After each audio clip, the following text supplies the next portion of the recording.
গোটা বাংলা জুড়ে শুরু হয়েছে বর্ষাকাল, আর তারই জেরে বৃষ্টিপাত প্রচুর পরিমাণে শুরু হয়েছে।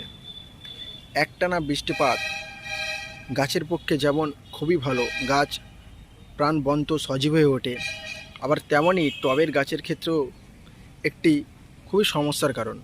কারণ একটানা বৃষ্টির পর হঠাৎ রোদ উঠলে আমাদের টবের গাছ ঝিমিয়ে যায়, গাছ আস্তে আস্তে রুট ড্যামেজ হতে শুরু করে, অনেক ক্ষেত্রে গাছটা মারাও যায়।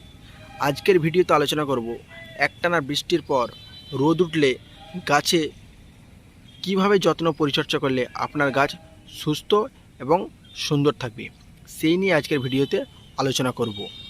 Hello friends, glossy garden YouTube চ্যানেলে আপনাকে আরও একবার স্বাগত জানাই। একটানা বৃষ্টির পর যখন গাছে রোদ পড়বে, অবশ্যই তখন আমাদেরকে যে কোনো একটি ফাঙ্গিসাইড ব্যবহার করতে হবে। সেক্ষেত্রে আপনারা রিডোমিল গোল্ড যদি ব্যবহার করেন তবে খুবই কার্যকারী ভূমিকা পালন করবে। এছাড়াও আপনারা চাইলে ব্যাবিস্টিন, স্যাফ এ ধরনের ফাঙ্গিসাইডগুলো ব্যবহার করবেন। হালকা রোদে কিংবা বিকালের পড়ন্ত আলোয় আপনারা ফাঙ্গিসাইড অবশ্যই স্প্রে করে দেবেন।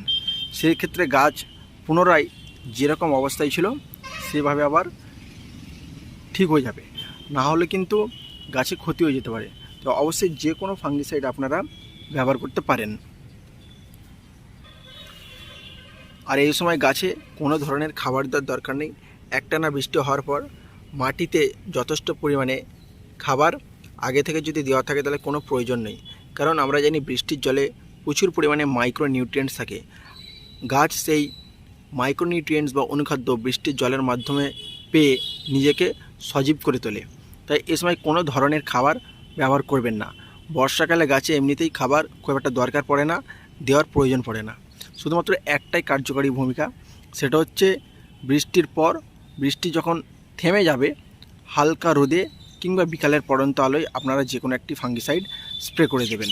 তাহলে দেখবেন গাছ থাকবে খুব সুন্দর এবং সুস্থ। এভাবে প্রত্যেকটি গাছকে আপনি স্প্রে করে দেবেন যে কোনো একটি ফাঙ্গিসাইড।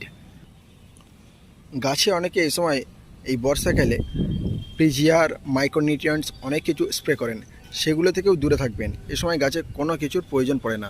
জাস্ট গাছগুলোকে প্রত্যেকদিন পর্যবেক্ষণ করবেন, এবং যদি গাছে কোনো রোগ পোকা লাগে অবশ্যই যে কোনো কীটনাশক যেটা আপনার কাছে অ্যাভেলেবেল আছে সেটা স্প্রে করে দেবেন। তাহলে আপনার গাছ খুব সুন্দর এবং সুস্থ থাকবে। বন্ধুরা, একটানা বৃষ্টির পর কীভাবে গাছকে সুন্দর করতে হয় বা কোন টিপসটা অ্যাপ্লাই করলে আপনার গাছ ভালো থাকবে আজকের ভিডিওতে আলোচনা করলাম। যদি ভিডিওটি ভালো লেগে থাকে অবশ্যই বেশি বেশি করে লাইক, কমেন্ট, শেয়ার করবেন। ধন্যবাদ।